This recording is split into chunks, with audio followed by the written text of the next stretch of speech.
Nobel prize. Physics में सबसे पहला नोबेल प्राइज पूरे एशिया में एक भारतीय को मिला था, क्योंकि उन्होंने एक ग्राउंड ब्रेकिंग अर्थ शैटरिंग खोज किया था, जिसके ऊपर आज बिलियंस ऑफ डॉलर्स की इंडस्ट्री खड़ी हो चुकी है। उन्हें तब नोबेल प्राइज मिला था जब इंडिया में फिजिक्स का कोई सीन ही नहीं था। ब्रिटिश राजा जॉर्ज V ने उन्हें नाइट टाइटल दिया और फिर उन्हें सर बोलकर संबोधित किया जाने लगा। उनके नोबेल प्राइज विनिंग एक्सपेरिमेंट का नाम था द रमन इफेक्ट और उनका नाम है sir Chandrasekhar Venkata Raman. In the next few minutes we will be discussing about his major contributions. तो चलिए जानते हैं सर सीवी रमन की कहानी। हाँ।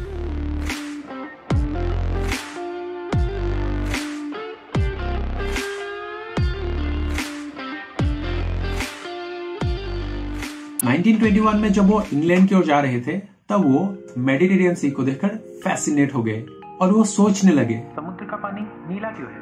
फेमस साइंटिस्ट लॉर्ड रेली ने इसका एक्सप्लेनेशन दिया हुआ था। आसमान का रिफ्लेक्शन समुद्र पे पड़ने पर वो नीला दिखता है। लेकिन रमन को यह हजम करना थोड़ा मुश्किल हो रहा था, क्योंकि अगर समुद्र आकाश के रिफ्लेक्शन से ही नीला दिखता है तो इसका कलर डीप ब्लू क्यों है, स्काई ब्लू क्यों नहीं? ये सवाल उन्हें ट्रिगर कर गया और इसी प्रश्न के खोज से उनके हाथों एक ग्राउंड ब्रेकिंग डिस्कवरी होने का शंखनाद हो चुका था। तमिलनाडु के तिरुचिरापल्ली में जन्म लेने वाले सीवी रमन पढ़ाई में बचपन से ही काफी तेज थे। उन्होंने 11 साल में मैट्रिकुलेशन और 13 साल में आंध्र प्रदेश सेकेंडरी बोर्ड से टॉप किया। फिर मद्रास यूनिवर्सिटी से उन्होंने बैचलर डिग्री ली और उन्हें फिजिक्स और इंग्लिश के लिए गोल्ड मेडल भी मिला। इसी दौरान unsymmetrical refraction bands due to a rectangular aperture नाम से एक रिसर्च पेपर उन्होंने लिखा और अपने प्रोफेसर को दिखाया। प्रोफेसर ने इस पे कुछ खास ध्यान नहीं दिया और कहा कि हाँ मैंने देखा, इसमें इतना भी कुछ खास नहीं है। रमन बिल्कुल भी डिमोटिवेट नहीं हुए अड़ू, इसलिए उन्होंने अपने पेपर एक ब्रिटिश जर्नल फिलोसॉफिकल मैगजीन में भेज दिया। फिलोसॉफिकल मैगजीन को एक काफी रेपुटेड जर्नल माना जाता था और रमन का पेपर यहाँ पर पब्लिश किया गया। काफी तारीफें मिली और इससे उनको कॉन्फिडेंस भी आया। अड़ू 18 साल की उम्र में इतनी बारीकी अतुलनीय थी। नेक्स्ट ईयर उन्हें मद्रास यूनिवर्सिटी से फिजिक्स में MA की डिग्री मिली। उनका दूसरा paper the small sphere and surface tension, जो कि लिक्विड के सरफेस टेंशन के ऊपर बेस्ड था, उसी साल 1908 फिलोसॉफिकल मैगजीन में पब्लिश हुआ। इसमें उन्होंने लिक्विड का सरफेस टेंशन निकालने का एक और मेथड खोजा था। रमन को एक चीज से बहुत प्यार था, उनकी पत्नी लोकसुंदरी जी का कहना था कि फिजिक्स ही उनका पहला प्यार है और उसमें भी वो एक्सपेरिमेंट्स एंड रिसर्च में आगे रहते थे। नेचर की खोज। देखो ये साइंटिस्ट लोग ना नेचर से पूरा कनेक्टेड रहते थे। अब किसी को भी ले लो, आइंस्टाइन, न्यूटन, रामानुजन, उनमें बस नेचर को समझने की चुल थी। और देखो उन्होंने काम भी ऐसे किए जिनके लिए आज तक उन्हें याद किया जाता है। तो वही है, नेचर से जुड़े रहो, वो कनेक्शन फील करो और उसी में हो जाओ। मन शांत होगा और तुम्हें तुम्हारे उत्तर मिलना स्टार्ट हो जाएगा। बस इन साइंटिस्ट की तरह प्रश्न पूछते रहो। रमन एक इंडिपेंडेंट थिंकर थे। उन्होंने अपने दोनों पेपर्स इंडिपेंडेंटली कंस्ट्रक्ट किए थे और वो सही मायनों में एकदम ओरिजिनल थे। रमन का ये मानना था कि देश को अगर तरक्की की राह पर चलना है तो उसे रिसर्च में आगे होना ही पड़ेगा और इसी सिद्धांत को गांठ बांधकर वो चलने लगे। और MA करने के बाद वो इंडियन फाइनेंशियल सर्विस का एग्जाम देते हैं और उसमें भी टॉप करते हैं और कलकत्ता में फाइनेंस डिपार्टमेंट में सरकारी नौकरी करने लगते हैं।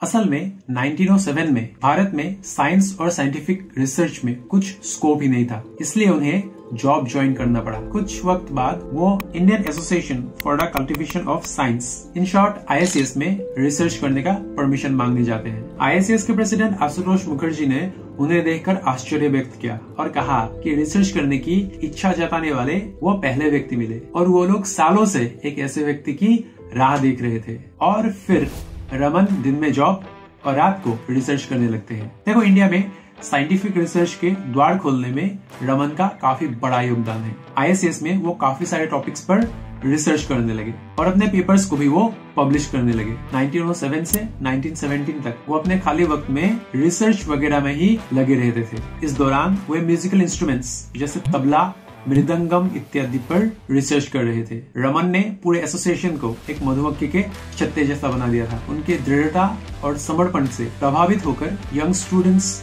टीचर्स और लोकल कॉलेज और यूनिवर्सिटी के प्रोफेसर्स उनके साइंटिफिक एक्साइटमेंट में पार्टिसिपेट करने आते थे। रमन ने कई जनरेशन के स्टूडेंट्स को राह दिखाया और उनके कई स्टूडेंट्स आगे चलकर साइंस के लीडर्स बने और खुद के रिसर्चेस कंडक्ट करने लगे। 1917 में उन्होंने अपने फुल टाइम जॉब को अलविदा कहा और कलकत्ता यूनिवर्सिटी में एज ए पॉलिट प्रोफेसर ज्वाइन किया, वो भी उनके पहले वाले जॉब से काफी कम, मतलब काफी कम तनख्वाह में। इसी से हमें उनके रिसर्च की ओर प्रेम का प्रमाण मिलता है। हाँ, वही वाली बात, do what you love doing with what you have from where you are. 1921 के वॉयज के बाद से ही वो लाइट के स्कैटरिंग के ऊपर रिसर्च करने लगे थे और आगे कुछ साल वो अपनी टीम के साथ इसी पर एक्सटेंसिव रिसर्च करते रहे। लॉर्ड रेली ने आसमां ये नीला क्यों, इसका एक्सप्लेनेशन दिया था। एटमॉस्फेयर में जो पार्टिकल्स होते हैं वो विजिबल लाइट से इंटरेक्ट करते हैं और लाइट के पाथ को डेविएट करते हैं, इसी को स्कैटरिंग बोला जाता है। एटमॉस्फेयर में ब्लू और वायलेट सबसे ज्यादा स्कैटर होता है, लेकिन हमारी आंखें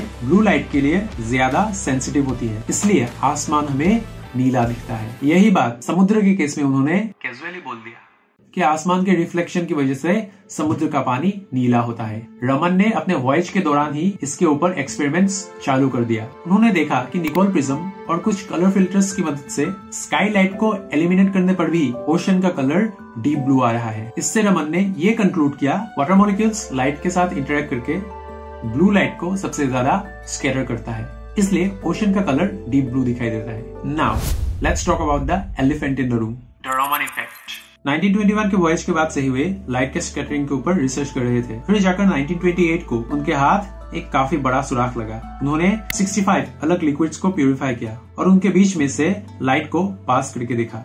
जब लाइट फ्लूइड पार्टिकल्स के साथ इंटरेक्ट करता है तब पार्टिकल्स इंसिडेंट लाइट को डेविएट कर देते हैं। अगर इंसिडेंट लाइट का वेवलेंथ और फ्रीक्वेंसी या फिर कलर डेविएटेड लाइट की वेवलेंथ, फ्रीक्वेंसी या फिर कलर से मैच करता है तो उसको बोलते हैं रेली स्कैटरिंग और इलास्टिक स्कैटरिंग। बट अगर पार्टिकल्स पर पड़ने वाला इंसिडेंट लाइट और स्कैटर्ड लाइट में डिफरेंस आ गया, यानी स्कैटर्ड लाइट की वेवलेंथ या फ्रीक्वेंसी इंसिडेंट लाइट से कम या ज्यादा हो, तो उसे रमन स्कैटरिंग और इनइलास्टिक स्कैटरिंग कहा जाता है। मतलब कुछ मॉलिक्यूल्स लाइट को एब्जॉर्ब करके स्कैटर्ड लाइट की एनर्जी को कम कर देते हैं, इसको बोलते हैं स्टोक्स रमन स्कैटरिंग। और अगर मॉलिक्यूल्स एनर्जी लूज करे जिससे कि स्कैटर्ड लाइट की एनर्जी बढ़ जाए, इसको बोलेंगे एंटी स्टोक्स रमन स्कैटरिंग। इसमें सबसे इंटरेस्टिंग बात यह है कि उस वक्त के टेक्नोलॉजी के हिसाब से इनइलास्टिक स्कैटरिंग को ऑब्जर्व कर पाने का चांस 1 in a million था।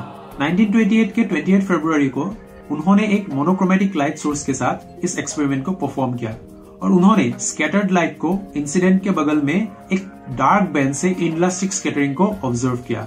ये डार्क बैंड ये सजेस्ट करता है कि उस पोर्शन के वेवलेंथ का लाइट एब्जॉर्ब हो चुका है। अभी अलग अलग मॉलिक्यूल्स अलग टाइप के कलर बैंड्स शो करेंगे। इसका मतलब हम कलर बैंड देखकर ही एक मैटर की प्रॉपर्टीज की जांच कर सकते हैं और इसी प्रिंसिपल को यूज करते हुए रमन स्पेक्ट्रोमीटर बनाया गया है। इससे drugs, pathogens, physical structure of a compound, medicines, minerals, इन सब को डिटेक्ट करने में यूज किया जाता है। Raman spectroscopy biology, pharmaceuticals, chemistry, material science, forensics, semiconductors, environmental sciences, इन सब फील्ड्स में वाइडली यूज होता है। और रमन इफेक्ट के ऊपर बिलियंस ऑफ डॉलर्स की इंडस्ट्री खड़ी हो चुकी है, जो कि हमारे लिए काफी गर्व की बात है, क्योंकि 28 फरवरी में रमन इफेक्ट को ठीक ठीक ऑब्जर्व किया गया, इसलिए इस दिन में नेशनल साइंस डे मनाया जाता है। इस डिस्कवरी की एक और खास बात है, इसमें कुछ मतलब ऐसा फैंसी इक्विपमेंट नहीं लगा था और तब के टाइम में 500 रुपए से भी कम खर्च में इसको कंडक्ट किया गया था। रमन इफेक्ट के लिए सर सीवी रमन को 1930 में नोबेल प्राइज से